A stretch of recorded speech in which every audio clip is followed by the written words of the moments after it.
momen yang luar biasa indah gitu loh. Benar, kayak Franco juga bisa dibilang ya dari run hook-nya dan juga dari satu buah damage ultimate-nya. Tapi kita bakal lihat tentunya ya, ini akan ada skenario terbaik dan juga skenario terburuk yang sudah dipersiapkan dari 5 hero Iko dan juga 5 hero dari Araki Hoshi sendiri di game kita yang ke-5. Yap, karena gue dari tadi berpikir-pikir Kak, juga Atlas mungkin bisa aja diamankan juga oleh pemain dari Araki Hoshi dengan tidak ada Digi di awal. Dan mereka juga tadi udah terlihat ya, masih ada 2 slot lagi loh untuk bisa mengamankan itu semua. Tapi ternyata mereka masih menahan. Yowes, inilah pilihan yang dimiliki oleh Araki Hoshi dan inilah 5 hero yang akan mengambil poin kah?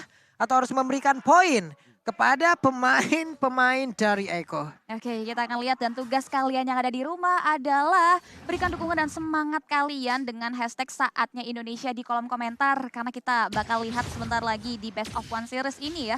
Di game kita yang ke-5 di area top lane, Skylar udah mulai diharas dan Finn melihat betul pergerakan dari JP di area top lane sana yang membuat akan ada satu buah upaya babysitting dari kedua belah roamer untuk god laner mereka. Yap. Oke, masih berlanjut seperti biasa early game dari kedua tim masih cukup santai, tapi di atas sepertinya udah ada gebrakan yang dilakukan. Hampir kaget saya. Ada satu Tyron Revenge tapi Finn udah siap untuk menemani terus-terusan Carlos Skylar, namun Lemon melakukan flicker di awal dan Void Blast-nya connect. First Blood. Bisa by Infinix sudah terlihat. Luar biasa, itu flicker ke arah depan loh bawah untuk secure. Agresif juga ya buat Sanjias karena dia melihat peluang tadi. Mungkin dari Lemonnya juga cukup agresif di early sehingga bisa diharas balik oleh tim Eko. Masih untuk first blood-nya belum terlalu impact besar, tapi memang secara level agak bisa ditahan tadi oleh tim Eko. Yap, ini ada satu hero di mana Finn yang tadi terjebak dengan 2 hero sekaligus yang dimiliki oleh Eko. Hanya saja Finn masih berhasil kabur walaupun harus mengorbankan nih. Satu source yang dia milikin yaitu spell yang udah dia punya. R7 di bawah masih clear terhadap wave minion dan di atas Skylar dan juga Benny Kitty. Oke, masih cukup aman ya dan terlihat sudah tidak ada lagi upaya babysitting di mana dari kedua belah gold lane dibiarkan independen terlebih dahulu untuk clearing wave minion dan turtle camp by UBS Gold. Padahal kan turtle yang pertama sudah mulai hadir dan bahkan ada satu buah pertemuan dari kedua belah jungler mengarah ke area objektif turtle-nya. Yap. Oke, ini dia turtle-nya udah mendarat dan sekarang turtle-nya masih menjadi milik dari Eko Turtles Land by UBS Gold. Namun untuk kali ini udah ada pertempuran yang terus terjadi dan Alba menjadi korban di area tersebut. Bahkan Kalzi-nya masih tetap stay untuk mengamankan satu Rokursa dan berhasil. Bahkan satu monster jungle lagi terbuka loh. Dan ini agak sedikit mahal ya bisa dibilang karena dari Eko berhasil nge-pick off ke area Albert. Ditambah lagi mereka mendapatkan satu buah keuntungan melalui turtle dan sejauh ini RRQ dalam kondisi yang tidak diuntungkan Om Owo. Iya, karena mereka benar-benar terdesak tadi. Belum lagi memang mungkin dari retry-nya yang masih miss yang dilakukan oleh Albert. Tapi balik lagi memang dari setup yang dimiliki oleh Eko ini mereka kuat untuk di early game. Mereka punya Fredrin untuk bisa memberikan taunting-nya dengan energy eruption dia juga. Belum lagi di bagian belakang tadi, Finn-nya masih ada di bagian mid. Bersihin dulu untuk bisa mendapatkan defense judgment. Jadi memang agak sedikit terlambat sehingga bisa dimaksimalkan oleh Eko. Tapi Corrosion juga sudah selesai di bagian dari gold lane-nya. Jadi selalu ditemenin, sedangkan Skylar ini sendirian dari tadi. Ini mau nggak mau ya ada satu lane yang harus dikorbankan. Kenapa? Karena gangguan yang diberikan oleh pemain Eko di landing yang lain juga ini lebih bisa dibilang jauh lebih harus diprioritaskan. Karena nggak diberikan waktu sedikit pun juga loh dari tadi. Bahkan sekarang Skylar-nya udah mulai mendapatkan bantuan, tapi Tyron Revenge-nya connect dan Tyron Rage-nya juga tadi udah berhasil membuat Phil langsung aja terduduk lemas di area dinding yang ada di bagian atas. Dan juga Albert bertemu langsung dengan Kalzi. 2 hero ini langsung bertemu di area tersebut. 2 hero di mana Akai dan juga Fredrin-nya cukup berani Kalzi dan balik lagi mundur udah. Ya, satu buah setupan yang tidak berujung ke area satu buah objektif apapun yang berhasil diamankan oleh Iko. Hanya jual beli serangan aja, tapi kita lihat pergerakan dari area bottom lane di mana R7 berusaha untuk melakukan pemotongan terhadap wave minion yang dimiliki oleh Sunford, namun belum berhasil dijegal oleh Sunford itu sendiri. Masih terlihat cukup adem dan RRQ Hoshi masih harus memikirkan cara untuk bisa mendapatkan kompensasi karena masih belum ada satu buah poin yang berhasil mereka amankan. Dan Turtle Camp by UBS Gold ini menandakan turtle yang kedua sudah mulai dipantau dan bahkan dipoking oleh kawan-kawan dari Iko. Oke, itu dia The Black Dragon Form mulai landing dan juga ada gangguan di bagian belakang. Tapi sekarang Turtle Slide by UBS Gold-nya pun sudah berhasil diamankan oleh pemain dari Arkeosi yaitu Albert. Dan juga ada efek Terrify di dalam tubuh dari Sunford, tapi cukup saja terdiam di area tersebut sendirian. Ada Petrify yang sini keluarkan, Sunford sedikit lagi episode, tapi untuk region SP yang dimiliki cukup tinggi karena pertempuran yang terjadi di duta berbeda. Ini JP-nya mau ke arah mana, masih tinggal sendirian, namun Benedetta pun harus mundur karena Sanford terlalu kuat. Yuzong belum mau menyerah di area tersebut.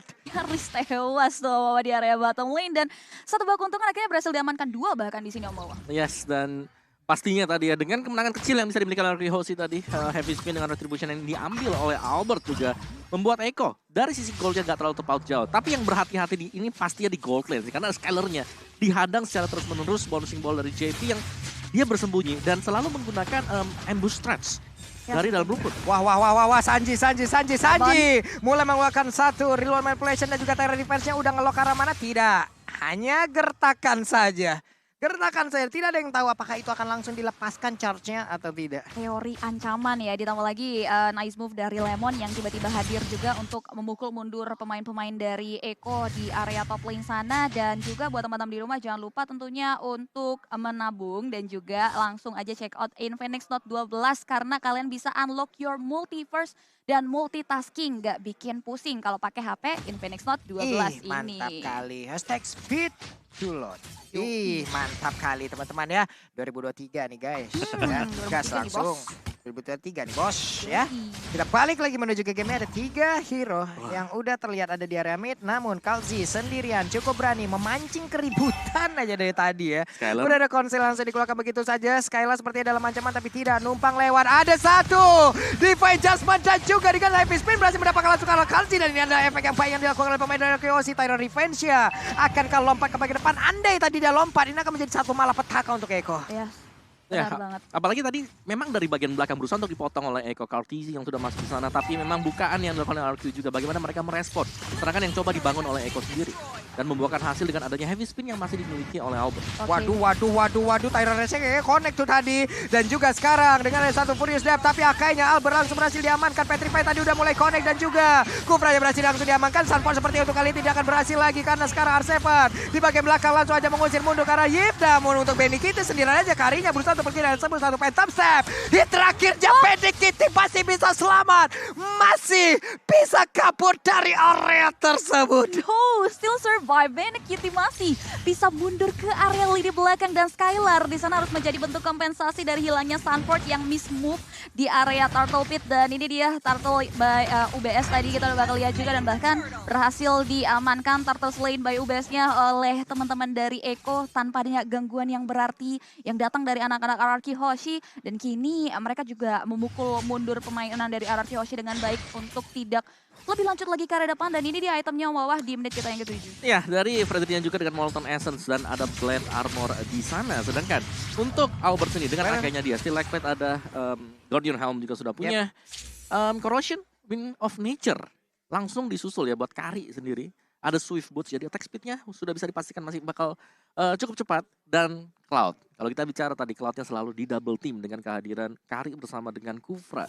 Kali ini Cloud, Skylar dia sudah punya Golden Staff, ada Demon Hunter Sword, jadi seharusnya sudah bisa melakukan team fight. Harusnya untuk volume bagaimana dia bergabung dengan tim fight ini akan jauh lebih tinggi lagi. Tapi Lemon mencoba untuk memancing tadi maju ke depan, Tyrant reverse-nya nggak nyampe. Lemon terjebak di dalam satu real world manipulation dan berhasil langsung diamankan. Tapi Pin berusaha untuk mundur karena Skylar di bagian belakang mendapatkan sebuah ancaman. Ada satu ring of langsung dikeluarkan, Pinnya terjebak sendirian langsung dihajar habis-habisan dengan ada 2 orang. Tapi untungnya Pin masih berhasil kabur karena tidak ada damage yang terlalu besar yang bisa dihasilkan oleh Fredrin dan juga Kufra. Skylar memang diberikan ancaman, tapi kita bakal lihat juga di mana Albert udah mulai dipukul mundur oleh Sanford dan tidak ada bala bantuan yang datang di belakang sisi Albert. Ini membuat dia tidak mau merespon terkait team fight yang sempat dikeluarkan oleh Sanford di area tersebut. Tapi udah ada sweeping lane juga ya yang kita lihat antara kedua belah Gold dan juga Yexi lane. Karena R7 sudah mulai coba untuk maju ke depan, bahkan coba untuk mulai dihalau. Karl Z udah mulai coba untuk memukul mundur pergerakan dari R7, menjegat jalan pulang yang dimiliki. Tapi masih ada front A dari R7 yang membuat dia masih survive dari serangan 2 pemain Eko di area top lane. Ya, Brute Force Breastplate juga tadi baru saja selesai untuk R7, jadi akan ada extra movement speed. Dan juga ada cooldown reduction yang kita tahu antara cooldown reduction kemarin adanya penyesuaian adjustment dari item, dari Dominance Ice dan juga dari Brute Force Breastplate. Benar, tapi untungnya tadi di atas nggak dilanjutin loh. Karena Mhm. kan masih sama-sama 50-50 nih antara Bennett dan juga Kari di menit segini nih. Bisa aja Benedettanya yang bisa mendapatkan poin dengan ada Petripa yang dia bawa atau Karinya dengan Phantom Step-nya untuk terus-terusan bisa menggocek nih. Dengan deretan like wheel yang dia lemparkan itu pasti akan sangat-sangat sekali. Tapi Kalzi udah punya Fire Retribution. Lordnya dibawa mundur dulu. Skylar tetap ada di area tersebut mempertahankan stack dari Artillery harusnya untuk bisa memaksimalkan dari apapun yang dimiliki dengan Blazing Duet yang dia punya. Alright, masih dipantau ya, ditarik ulur dari Objective Lord yang hadir di menit kita yang ke-10 kali ini. Karlzy juga udah mulai berada di garda depan dari Echo Philippines. Udah mulai dipantau juga oleh 3 pemain. Conceal bahkan sudah mulai diaktifkan. Pin sudah mulai membaca pergerakan dari JP yang gagal untuk memberikan satu buah momentum di area Lord Pit. Oke, Tyrant Rage-nya gagal dan sekarang Epi Spinnya udah langsung dikeluarkan guna untuk bisa menggagalkan siapa yang ada di dalam tersebut. Tapi ternyata Lord Slide by UBS Club pun berhasil langsung diamankan oleh Eko dan bahkan ada satu player yang dia hasilkan. 2 sekarang dari Arceus yang berhasil ditumbangkan oleh pemain dari Eko dan bahkan Lordnya. Mereka ambil ini menjadi sebuah hal yang sangat-sangat tidak baik untuk Arceus. Yes, Lord Slain by UBS Gold berhasil diamankan oleh Echo Philippines dan bahkan 2 pemain harus tumbang. Susul lagi dengan ada satu struktur bangunan yang harus hilang. RRQ mau tidak mau harus melakukan defensif dan Albert udah mulai coba untuk menyelamatkan satu buah purple buff dan berhasil dia dapatkan. Ya, balik lagi dengan kehadiran Kari ya, Benny QT yang memang lagi split, tapi kalau kita tahu Golden Staff juga sudah selesai di sana. Nah. Jadi secara full attack itemnya dia udah memiliki hal tersebut. Dan jangan lupakan, 3 hero yang tebal yang ada di depan. Waduh, Tyrant Revenge-nya Om langsung connect tadi. Bahkan sekarang langsung dibalaskan dengan satu heavy spin. Mau kemana Fredin? Dan berhasil didorong hingga masuk ke dalam area pertahanan yang dimiliki oleh RRQ Hoshi. Ada satu player dari Eko yang berhasil ditumbangkan. Tapi coba lihat poin kristalnya memberikan efek yang sangat tidak baik. Dengan satu efek slow yang sangat begitu mematikan. Dan juga ada serangan di mana Sunford-nya tadi mencoba untuk memberanikan diri maju kembali ke depan. Dan sekarang Black Dragon Bomb-nya dengan efek konser yang dikeluarkan pula. Albert mendapatkan banyak penggal sekali. Satu speedy life yang masuk dan Tyrant Revenge-nya connect lagi, dibalaskan dengan punching ball, tapi Blazing Duet-nya di bagian belakang galak, benar-benar galak untuk bisa mengusir siapapun pemain dari Eko. Where Seven save the day dan bahkan berhasil menumbangkan beberapa pemain dari Echo Philippines di area bottom lane. Bagaimana team fight yang di-create oleh JP setelah Karlzy tumbang. Ini membuat RRQ Hoshi tidak mau diam begitu saja. Dia justru memberikan counter setup yang baik dan what a great movement ya bisa dibilang dari R7 Amawa. Ya, dan ini dia replay kita by Infinix Note Series, di mana dari team fight yang terjadi ini ketika Benny QT dia sudah join team fight-nya. Sebelumnya, sewaktu dia belum ada, Karlzy harus tumbang terlebih dahulu. Dan ini ceritanya bisa beda sebenarnya kalau Benny QT lebih hadir terlebih dahulu dibandingkan dengan dia harus terlambat seperti ini. Tapi item dari Kari yang sudah selesai dengan garda depan 3 yang sangat-sangat tebal sekali. Ini membuat PR tambahan untuk RRQ Hoshi. Yep. Dan mereka harus bisa mengandalkan sebenarnya dari R7 bersama dengan Skylar untuk melompat ke belakang. Untuk menabrak Kari. Karena Kari ketika punya Wind of Nature sebagai item kedua tadi, dia udah sangat-sangat sustain. Belum lagi sekarang masih ada pengcoverannya. Pastinya JP kalau dia buka Karinya, ini bakal stay di samping dari Yi. Ini bahkan bisa dibilang Om ya, andai bukan JP yang membuka, kalau menurut gue itu akan sangat jauh lebih berbahaya sekali. Kenapa? Karena mereka udah melakukan beberapa soft skill duluan dan bisa jadi fokusnya menghilang. Dan di situ di mana ada beberapa orang berkumpul, berarti untuk JP akan jauh lebih gampang lagi untuk bisa melakukan lock di mana orang berantem di depannya. Tyrant Revenge tinggal lompat, Assalamualaikum, Tyrant Rage nempel. Ini akan sangat berbahaya sekali apabila JP tidak terlihat di area tersebut. Betul, dan biasanya memang yang buka selalu Karlzy dulu ya. Dengan Brave Assault-nya dia. Dan balik lagi tinggal bagaimana setupan yang bakal dilakukan oleh JP juga. Karena dia adalah hero momentum sebagai roamer. Ini mengerikan sekali ya. Tadi terlihat dengan adanya satu lagi Real One Manipulation yang sudah dikeluarkan, tapi Skylar, aduh itu glowing one-nya jahat banget ya. Berasa banget ya udah ya. Kecolek aja langsung kebakar loh. Oke, wait. Ada apa itu? Tapi Flicker tadi dan bahkan untuk kali ini Finnya malah tertinggal sendiri di bagian belakang. Akankah Finnya bisa selamat? Tapi ternyata Finnya malah langsung menghilang. Bahkan Sandford masih bisa selamat di bagian depan. Alex Oven belum dikeluarkan. Coba lihat Bang Galak begitu galak hingga memberanikan diri maju. Walaupun tadi bouncing ball masih bisa dielakkan, tapi tidak untuk kali ini. Karena ada Sanji dan juga beberapa speedy light wheel masuk ke arah tubuhnya. Bahkan Lord kali ini pun berhasil diambil lagi dan lagi oleh Eko dan double kill. Diambil oleh Wow. Double kill by Infinix berhasil diamankan oleh Sanji 5-1-5. Tidak tersentuh dan bahkan belum bisa untuk dihentikan pergerakan dari tetesan-tetesan maut manipulasi dunia nyata yang dikeluarkan oleh Sanji itu sendiri. Membuat Dua pemain RRQ dan juga satu objective lord harus diamankan. RRQ dalam keadaan yang tidak diuntungkan di mana Sanji sudah mulai memukul mundur dengan satu buah reload revelations yang membuat distraction tersebut menghancurkan satu base turret yang ada di area mid lane. Jadi nih satu miss move yang kayak tadi juga nggak akan boleh dan udah harus tidak boleh lagi terjadi tuh. Iya, karena base turretnya sudah hilang sekarang ya buat Arkehozi. Jadi mau gak mau mereka harus bisa nge-defense terlebih dahulu. Tadi benar-benar satu opening yang dimaksimalkan oleh Eko. Nah, nih Sandportnya udah mulai mendistract di bagian depan, tapi coba kita lihat di manakah JP. Masalahnya di saat Sandport ataupun dari Katzi-nya udah lompat ke depan nih, Cipi. Ini di bagian belakang JP-nya udah harus dilihat nih. JP-nya ngapain? JP-nya lagi ngapain? Dia apabila mengeluarkan dari charge yang dimiliki dari lewat timer defense yang akan ngeloknya ke arah mana? Benar, ditambah lagi ini dari effect yang terjadi di area bottom Oh. lane dan langsung membuahkan hasil yang optimal di mana R7 harus terculik Papulung di area bawah. Iya. Sayang banget. Menurutku pemilihan rumput yang memang masih timingnya lah, yang masih bad timing tadi untuk R7 karena ada 3 ternyata dalam sana dan salah satunya itu adalah Kufra. Bouncing ball yang mencegah R7 untuk kemana-mana. Dan ada Void Crystal, Void Blast. Yap, dan ini dimanfaatkan oleh pemain Eko ya. Mereka tahu mereka menang jumlah. Rewards Memorization langsung dikeluarkan begitu saja. Coba lihat, mereka memberanikan diri. Tapi Albert masih stay di bagian depan. Semuanya pun masih bisa menghalau wave minion yang masuk. Mereka masih punya kesempatan untuk Arkehozi. Saatnya Indonesia, yuk langsung di kolom komen nih. Mana tahu doa kali juga bisa sampai dan juga memberikan energi untuk mereka. Hey! Ya. Langsung guys, langsung berikan semangat ya karena di sini Arkehozi dalam keadaan yang tidak diuntungkan dan damage deal terbesar datang dari seorang Sanji yang memang belum bisa untuk disentuh. Albert dan Finn yang memang bisa digadang untuk melakukan penculikan, meng-cancel. Di sini agak sedikit struggling, tapi yang nggak pernah struggling itu harusnya kalian sih untuk ngecek diskon dari Grab. Jadi kalian jangan lupa untuk pakai promo grab.to/m4 atau scan QR code yang ada di bawah ini karena diskonnya sampai dengan 90%. Iya. Dan balik lagi dengan item yang sudah di-buy ya. Benny QT dia punya Queen Swing. Tadi terakhir untuk itemnya dia yang ke-6 itu adalah Windtalker. Jadi bakal ada extra movement speed, akan ada extra attack speed juga.